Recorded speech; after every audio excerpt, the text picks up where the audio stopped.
Okay, so in this small tutorial series, I will show you how you can make Pong in SFML and C++. If you don't have an SFML project set up like I do right now, check out the video in the info box. There I will show you how I always set up my SFML projects. So what do we actually need to make Pong? Basically, on a higher level, we need to have two pedals, which we can draw and move. And we need to have a ball which also moves and then we also draw. And we need physics between them. And we also need to check if the ball went like out on the left or right side and then update our score and display our score. So let's just start really simple by drawing some stuff on the screen. Try to draw a rectangle on the screen yourself first by looking at the SFML documentation, but I will also show you how you can do it in a few seconds. So to draw a rectangle in SFML is pretty easy. Basically what you do is you make a variable of type SF rectangle shape, then you give it a name, for example rectangle, and now it needs as you can see, it needs a size.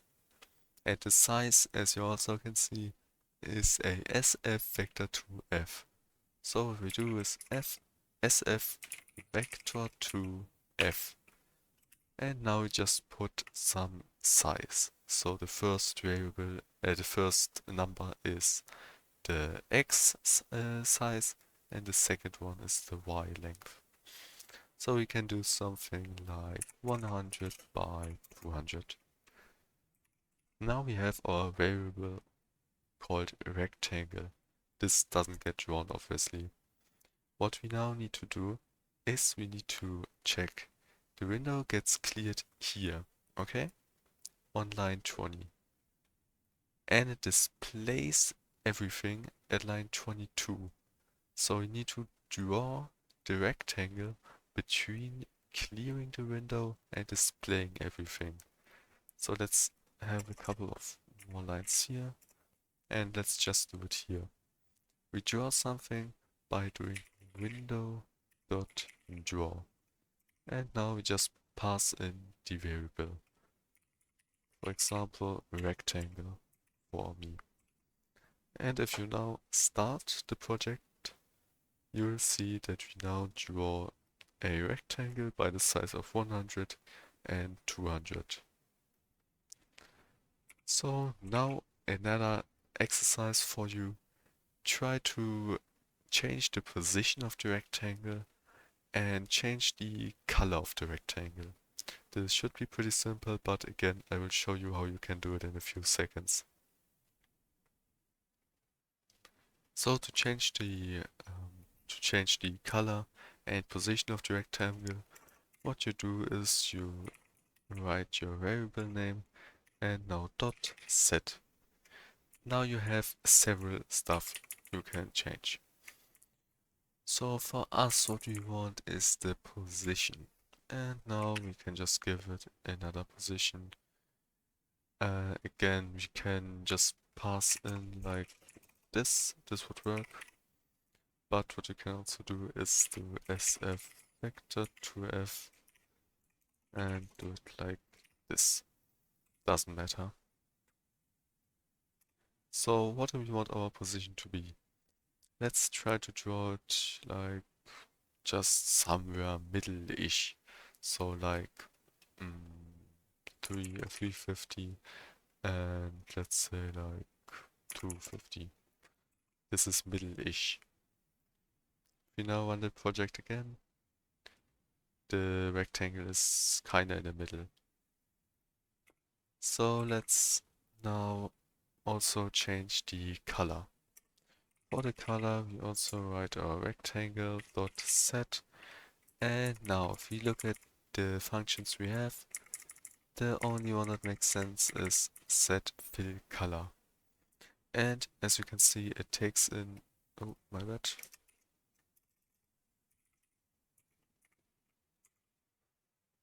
it takes in SF color.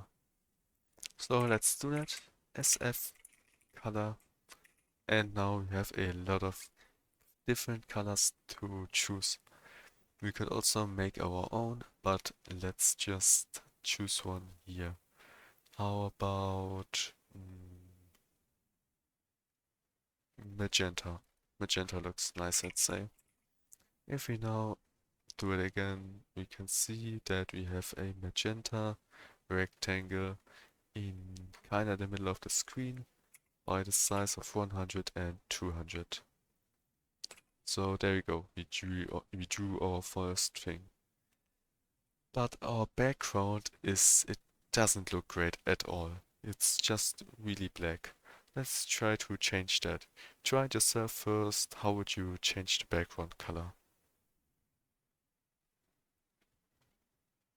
To change the background color, what we do is window dot clear, and in the clear function we can pass in a color, as you can see. So what we can do is SF color, let's say, does it have gray? No. Okay, so it doesn't have gray, as you can see. So let's do green first. Also, it's the same, so you can delete this one or just write the color, and this one doesn't matter. If we now play this, we have a green background. Okay, this looks really ugly. But like I said before, we can also do our own color. We can do this by doing SF color, and now we need to pass in some values. So RGBA, I think. Let's just do 10, 10, 10, and 255, because we want it to be not transparent at all. Yep. And now it's not completely black. Look here, you can, okay, here you can see the difference. The right one is like completely black and the left one is a bit, let's say, grayish. So now you are able to draw a rectangle and change the color of the background. So what do we need to do next? We need to draw our ball. Again, try to do it yourself first, but I will show you how you can do it in a few seconds again. So for making the ball, it's really simple. Let's make another variable. This time we can also just do shape. We have shape, we have rectangle shape like we used before, convex shape, and circle shape. So for a ball, our ball is a circle, so let's use circle shape. We can call this our circle, and again it needs size.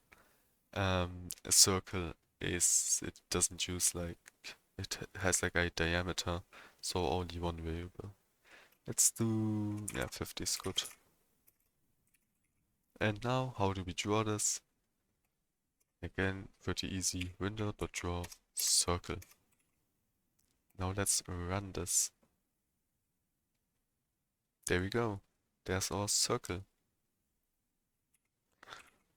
And again, try to change the position and the color of the circle real quick. You should be able to do it at this point. So we do this by, again, circle, set position, just some value. And set color, green, I don't want green. Let's do yellow. If we run this again, we have this. So at this point you're already pretty good. Like, this is mostly everything we need to know about SFML by itself. Like, we can draw the circle and we can draw a rectangle which will later be our pedal or our pedals. The rest of the stuff is more of like game design and C++, not really just SFML. This is like mostly what you need to know about SFML itself. So let's start actually making Pong now. We can delete all of this and this. We can keep this. And let's make a class which we call game. This also needs our needs SFML. So you can just include that. And now we need to include game.h. Oops. Oops. There we go. So we want a game and a run function. Our game function is our constructor, and our run function will just start the game, you know. And then we have a private, some private stuff. We'll see about this later. Let's first make the constructor and the run function. So what do we want? We obviously first need our pedals and yeah, we need our pedals and we need to be able to draw our pedals. So let's get we can copy this, okay? Copy all of this and paste it in our run function because this is our like while loop. Now we need this too. Yeah, we need this. This can go in our constructor because once we create a game, we want this to be created. So as you can see, we have an error here. Identifier window is undefined. So let's make a private member, which we call of type window. Right, SF render window. There we go. Is our window. And now the error is gone. So if we now go in our main CPP file, we can actually get rid of this. So our main file is really clean. That's what you want. You want your main file to be really clean. What we do is we call game, or game, yeah, game. And now what we do is we do game.run. This will be our whole main file. For you won't change this ever. This is our main file now. And if you run this, we should see... Oh, we don't see anything.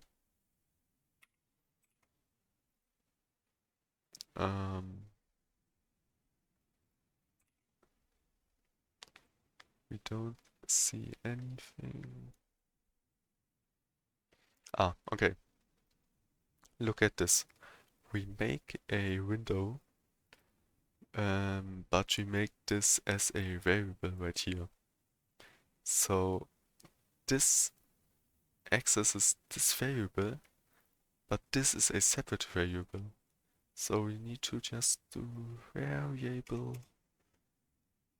window equals to SF render window.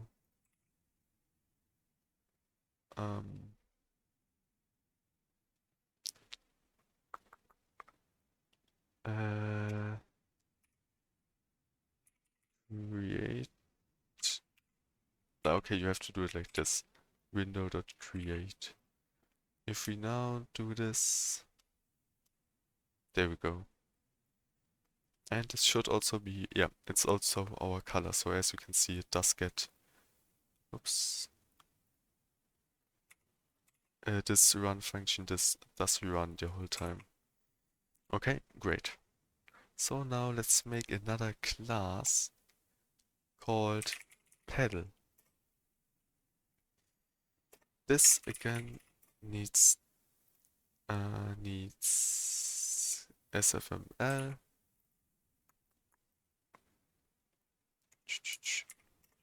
Include SFML. And we need a constructor. But what we need is we need to construct it at some position.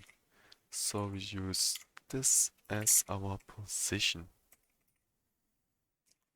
And we need some private functions. Again, our pedal shape. This.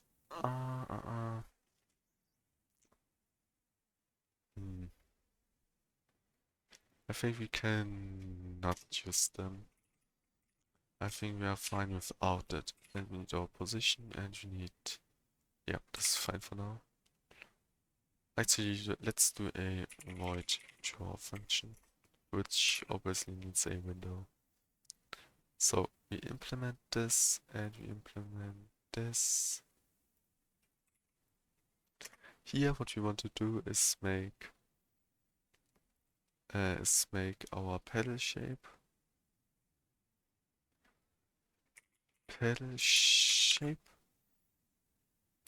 Oh no, so first what we need to do is we need to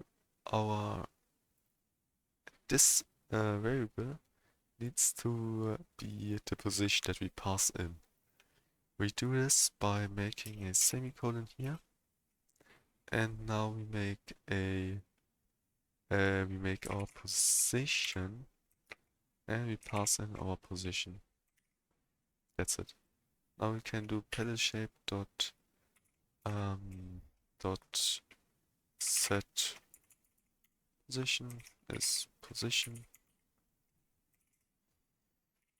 Pedal shape dot size we'll make it 20 by 100 and color let's make it cyan. And draw function, you can try to implement the draw function yourself, it's really simple.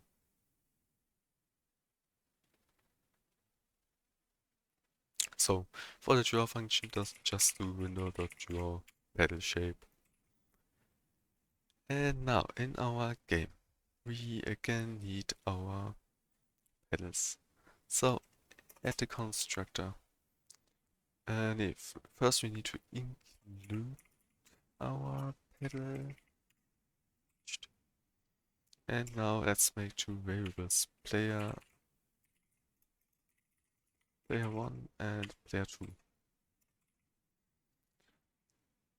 And in here, what we do is we make player 1 equals to player. We don't need to pass this in. Only this. Oh, pedal. There we go. There we go. And for the position, let's do 50 and 300.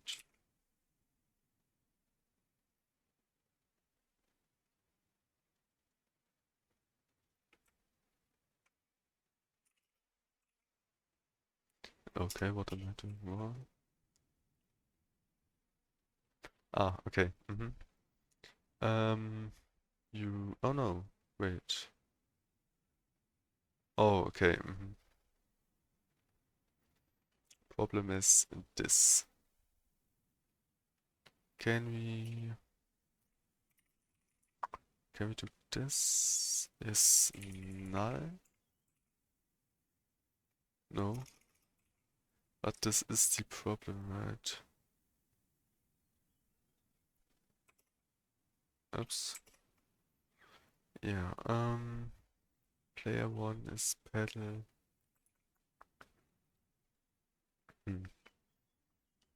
But can I pass in anything right here? Can I be like vector 2f 100 100?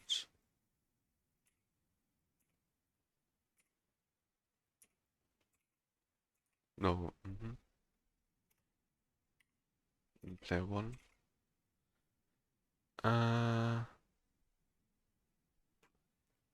Okay, so how do we actually do this?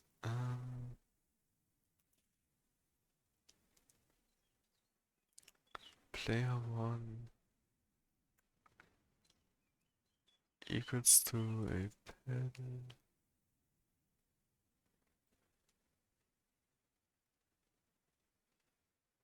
Okay, so how about we make...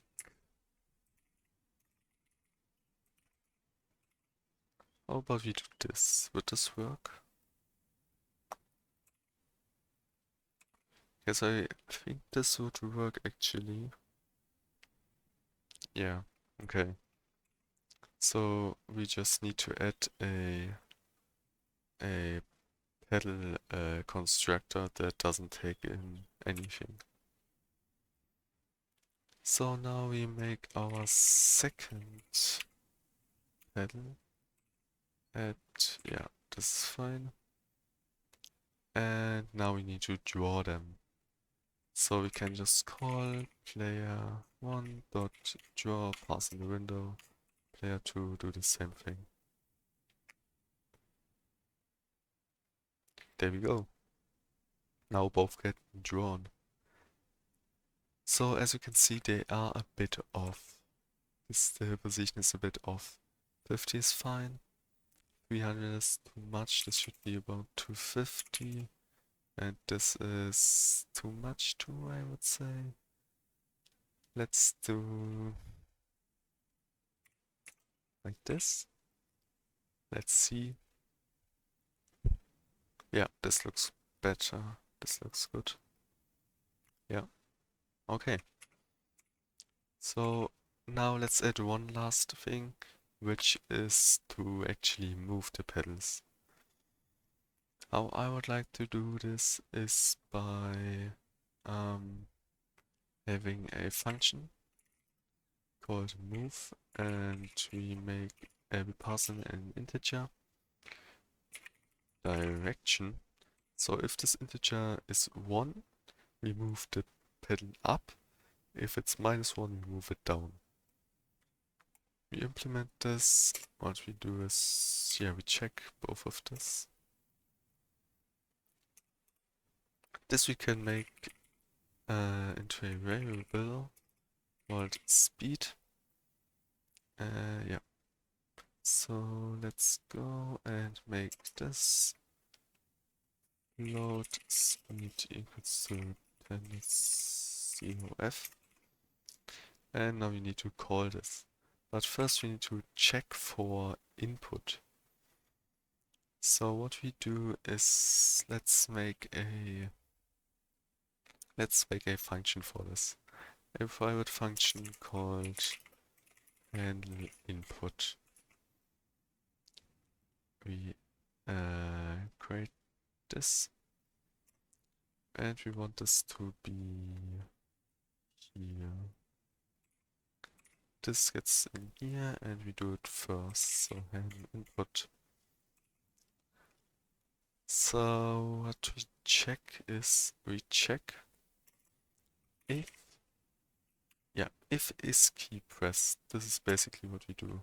If S is pressed, down, up. Okay, so as you can see, what it does is wrong, but it's correct at the same time. So if we press W, we want to move our player 1, move, and we want to move it up, so 1. For S, it's the same, but we do move -1. Now,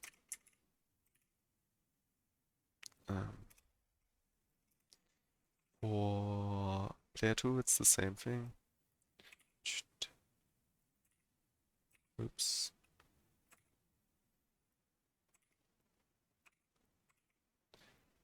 And now, if we play, let's see if we can move. And there we go. It's a bit fast, but we can move. Let's make the speed a bit lower. Let's make it like 6. Oh, not 60, only 6. There we go. Now we can move the pedals. So this is it for the first video. In the next video we will add the ball and add collision between the ball and the pedal and add some other physics stuff. And in the last video we will add the score and some other stuff. So see you in the next video. If you like this video, please subscribe and leave a like. Bye.